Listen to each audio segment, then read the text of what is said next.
দুপুর বন্ধুরা, দুপুর মানেই তো সবার ঘরে ঘরে রান্নাবান্নার আয়োজন তোড়জোড় চলে। অনেকে আবার সকালবেলায় রান্না সেরে নেয়, আবার অনেকে দুপুরবেলা করে। আমি যেমন দুপুরবেলায় রান্নাটা করি।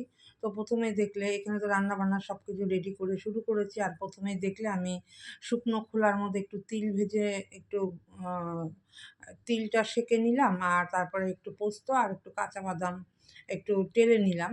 তো এটা দিয়ে আজকে রান্নাবান্নাগুলো হবে সব। তারপরে দেখো এখানে কড়ার মধ্যে তেল দিয়ে আলু, পটল সব আলাদা, আলাদা করে ভেজে নিলাম। তো আজকে ভাবলাম যে চলো আলু, পটল তো প্লেন ভাবে আমার খেতে ইচ্ছে করে না। আজকে একটু অন্যরকম করে করি। তো অন্যরকম যেটা সেটা হচ্ছে তিল পটল বানাবো। তো তার জন্য এই জিনিসগুলো তো সব লাগবে। ১ম এ আমি ওগুলো আলু, পটল ভাজা হয়ে যাওয়ার পরে আমি তেলের মধ্যে সর্ষের তেলের মধ্যে গোটা গরম মসলা ফোড়নে দিয়েছি। দেওয়ার পরে তারপরে আদা, কাঁচা লঙ্কা যে পেস্টটা করে রেখেছিলাম সেটাও তো দিয়েছি। সেটা কষিয়ে নিয়ে মসলা যে গুঁড়ো মশলাগুলো নুন, হলুদ, জিরে গুঁড়ো, ধনে গুঁড়ো, কাশ্মীরি লঙ্কার গুঁড়ো এটা দিয়ে তো মশলাটা বেশ কষিয়ে নিয়ে তারপরে আলু পটলটা দিয়ে দিলাম। আলু পটলটা দেওয়ার পরে আরেকটু কষিয়ে নিয়ে ওই টক দই ফেটিয়ে রেখেছিলাম, টক দইটা দিয়ে দিলাম। আর আমি দেখবে সব রান্নাতেই না টক দইটা ব্যবহার করি। আমার টক দইটা ভীষণ ভালো লাগে। তারপরে দেখো খুব সুন্দর কিন্তু একটা রং চলে এসছে।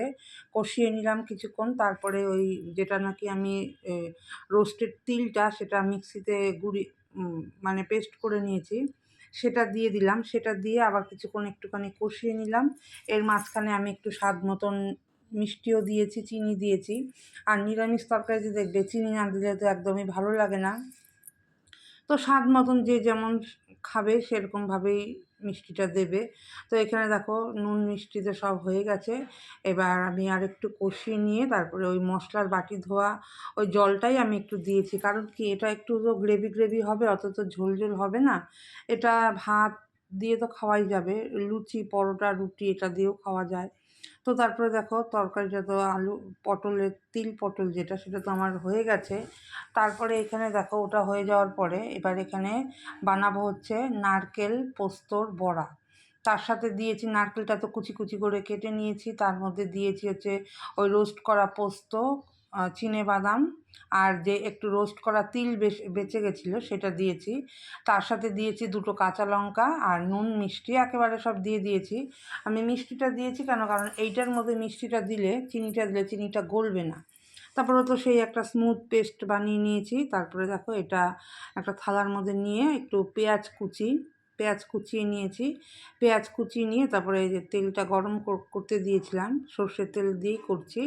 তো তেলের মধ্যে আমি এগুলো বড়া করে নিলাম। নারকেল পোস্তর বড়া যেটা সেটা তো করে নিলাম।